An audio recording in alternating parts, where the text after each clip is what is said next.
Welcome to the Hey Legal Quiz with me, Edith Forrest. The aim of this quiz is to provide some light-hearted entertainment during lockdown and beyond. I'll be asking 20 questions of leading Scottish legal figures, questions which give insight to their careers and their lives beyond the law. So let's begin. So I'm joined today by Angela Grahame QC. Angela, thank you so much for giving up your time to answer our quiz. I hope it's a pleasure. No, that's great. I hope it's not too painful. I'm sure it won't be, and we're really interested to hear your answers. So, I think I might be the most boring person that answers these questions, Edith. But fire away. Not at all. So we'll fire away with the first one, Angela, which is: if you weren't a lawyer, what would you be? When I was at school, I told my teachers I was thinking of studying law, and they told me, the assistant head said, "Don't do law, it's too hard. You'll only be disappointed." So they tried to get me to do geography because I was really good at geography at school. So I think if I had followed their advice, I might be a geography teacher. So that's my best guess. When did you then decide, I'm not going to do geography, I'm going to do what I want to do and do law? I really liked programmes about lawyers. I used to think it was fantastic, guessing the verdict in Crown Court when I was at primary school. But my mum said, oh, maybe you could do law, and it planted a seed.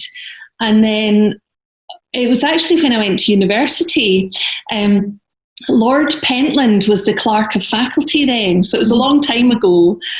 And I've told this story before, but he came to Aberdeen Uni where I was a student, and I had three sort of preconceived ideas about what being an advocate was all about. And I thought you had to be a man.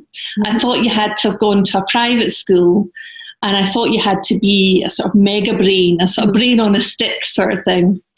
And he came along and gave a talk to lots of first and second year students and said, you don't need to be a man, you don't need to have been privately educated, and you don't need to be a mega brain.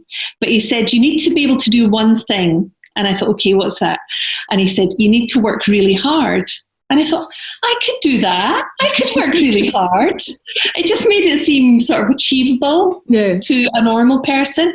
My family hadn't gone to university before, so even getting in to do law was quite a big thing for us. And he was right. I've worked really hard, but obviously I'm not a man and I wasn't privately educated, and I wouldn't class myself as a mega brain like Lord Roger or something. But hard work's paid off. Yeah, so. Absolutely. Oh, that's a lovely story, and a story of hope, isn't it? And just encouragement. Yeah, it just goes to show you can achieve things if you work hard and you have a goal in mind. And I didn't have any sort of connections with the law or anything like that, just an interest and enthusiasm, and I was prepared to put the hard work in. So, great. Okay. Did you have a nickname at school, Angela? And if so, what was it and why were you given it? I didn't have a nickname at school, at least no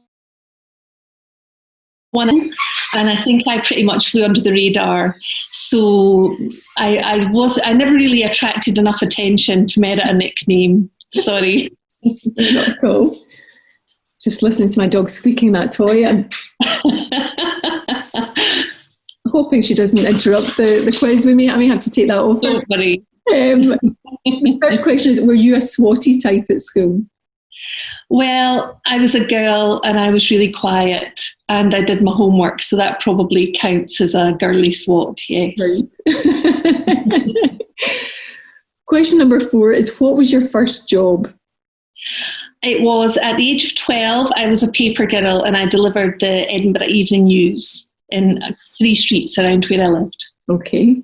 I think I earned about £2.50 a week, which seemed like a fortune at the time. Yeah. And in fact, during lockdown, that seems like a fortune now. You're right. Dear. Question number 5 is, how do you define success? I find this a really tough question, actually. I'm not sure. I suppose just feeling happy and contented And if I'm feeling happy and contented, then I'm successful. I suppose when I was at the bar, when I was younger, for me, I always really hoped that one day I might be successful enough and good enough to be a QC. And obviously I've done that now. And I still see that as a real mark of success in terms of my own professional career. But other things feel as if I'm succeeding in my normal life, not just at work. Yeah, absolutely. Your favourite drink? Well, I drink a lot of tea and coffee, but if it was an alcoholic drink I had to choose, then it would probably be red wine or gin. Okay. Question number 7 is, what don't you like about your job? Mountains of emails and working at the weekend. Having to do that all the time and having to deal with email after email, that's tough going. But I think that's something that people in professions have to do. Just they have to accept that. But there's some weekends I would like to just sit on the couch eating cakes and biscuits and watching box sets, and I think, no, I better get that bit of work done or whatever it is I have to do. So yeah, I know that is a difficult part of the job, and certainly not a 9-to-5 job, is it?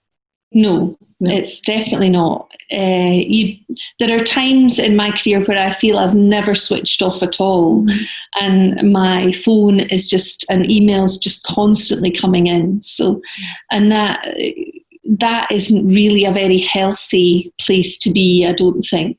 I think you need to be able to switch off. I'm not very good at that, actually, but I'm trying. I'm a work in progress, Edith. I know at times it's like spinning plates. You get to the end of the row and the first one's starting to wobble, so you're just continually back. Yeah. Yeah. And just when you think you're getting on top of things, another plate arrives. Yeah. Question number 8 is, what is your most memorable case to date? Well, I've had a lot of memorable cases, but the one I'm going to tell you about is one where, when I was a prosecutor in Paisley High Court, and I was prosecuting a charge of armed robbery, and a couple of men robbed a chemist in Paisley. They were dressed all in black from head to toe, balaclavas, gloves, the full thing. And they took a bucket with them and they broke in, and the lady was there, actually, the pharmacist, and they sort of gathered all the pharmaceuticals off the shelf, put them in the bucket, and ran out and escaped, and ran round the back greens of the nearby houses. But there was a hole in their bucket, and they left a trail of pharmaceuticals from the shop through the back greens, which the police simply followed. And in the back garden of one of the houses, the police found a man all in black, balaclava, holding a bucket with a hole in it and some pharmaceuticals. And he was told by 5 counsel to plead guilty. Before on the bench at the time, so you'll know how long ago it was, and he was found not proven by the jury. So that's a case that's always stuck in my mind, and Lord Reid said to me afterwards, "You will never prosecute another case like this, Angela." So it's memorable because it doesn't reflect very well on my skills as a prosecutor, but it was just one of those bête noire cases. Yeah, absolutely. Goodness. Oh. Tell me one thing, Angela, that would surprise me about you. I absolutely love murder mysteries of any sort. I will watch any murder mystery. I will read any murder mystery. As long as somebody dies within the first 5 minutes or the first few pages, that's me hooked. I love trying to guess who did it. Well, I'm actually a nightmare watching anything like that on the telly. I'm a nightmare because I'm always guessing, and I'm pretty good at it now because I've spent years reading them. So good stuff. Okay, now question number 10 is what traits in others irritate you the most? Well, I wasn't sure actually about this. I actually asked my friend, because I said, what am I least tolerant of? Mm-hmm. And she said, I don't like people who are know-it-alls or pompous or are overconfident without anything to back up. She said, you've got no patience for that. So yeah. I think that's the nicest thing I can say about that. Question number 11, favourite flavour of crisps?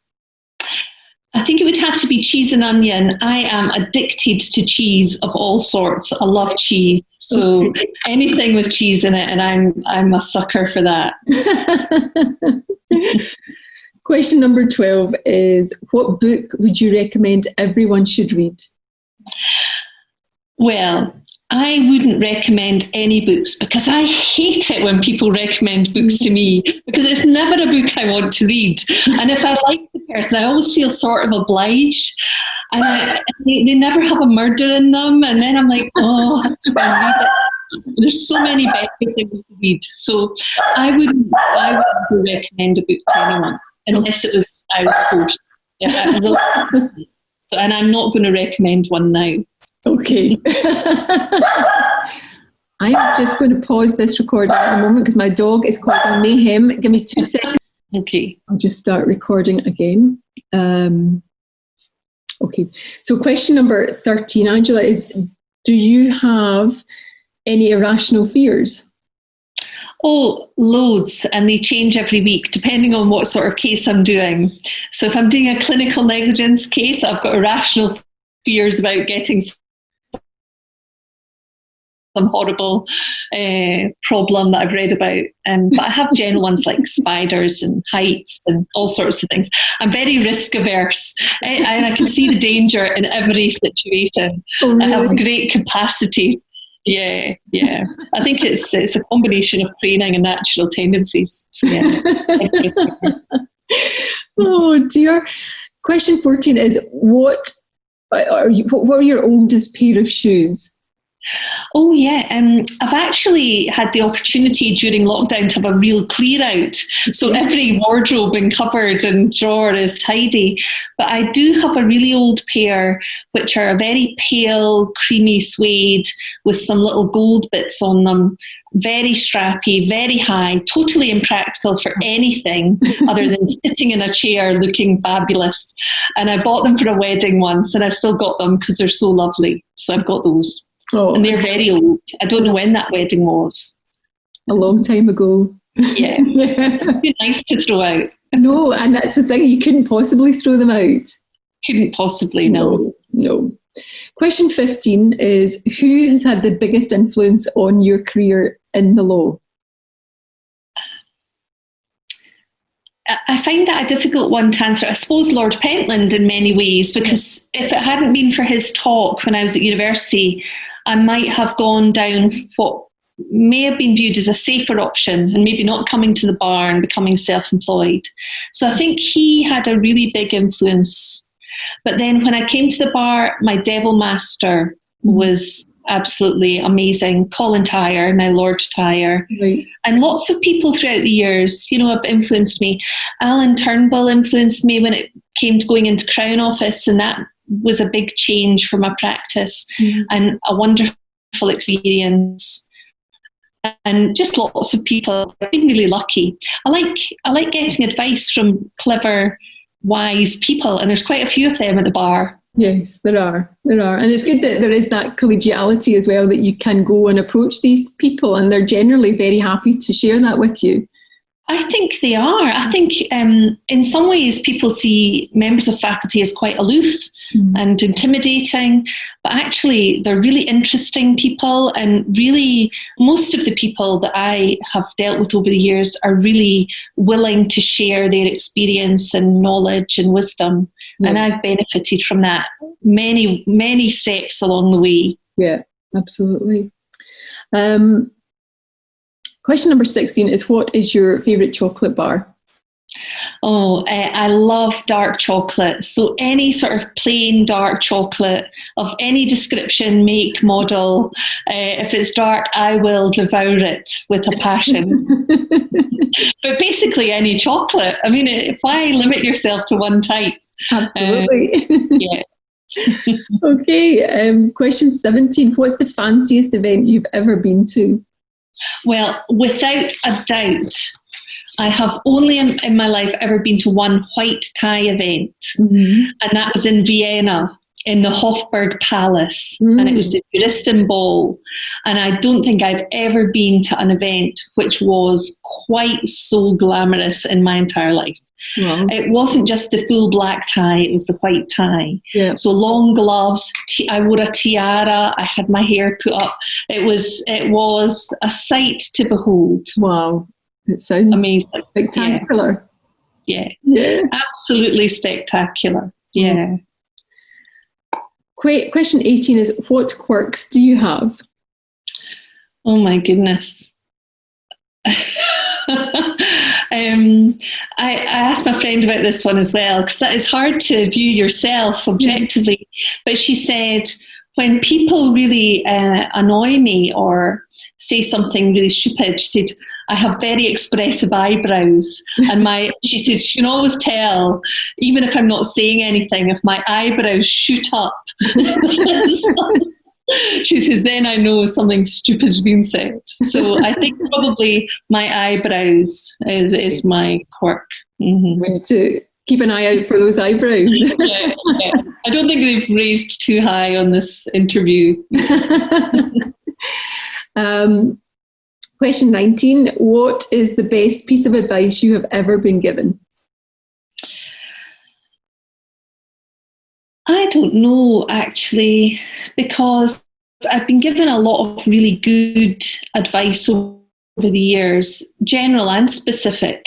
But one of the things I say to people, and one of the things that I noticed someone else saying recently to our team was try and be nice to people, be kind to people, be genuine. Just some people say, be yourself, but I think there can be a temptation to feel that you've got to be maybe quite aloof and dismissive, or I don't know. Sometimes people are quite harsh with others, and I always find I don't know, I'm waffling a bit here. I don't have anything specific, Edith, but I think trying to be genuinely nice to people is never a bad idea. Absolutely. Question 20. What job would you be terrible at? Well, I can tell you now, after my recent experiences of homeschooling in lockdown, primary school teacher is top of the list. Oh dear. Gosh, that has been a real challenge for me. Teaching my 9-year-old daughter is very difficult. Makes you appreciative of teachers, does it? Absolutely. Hands down, I give them full credit for what they do. The patience that they have must be phenomenal. Yeah. I'm trying, but it's not easy. Oh dear. Yeah, it's been tough. Anyway. Okay. Sorry, your camera has frozen, Angela. Yours froze there a moment ago as well. Okay. Anyway, it seems it's working now.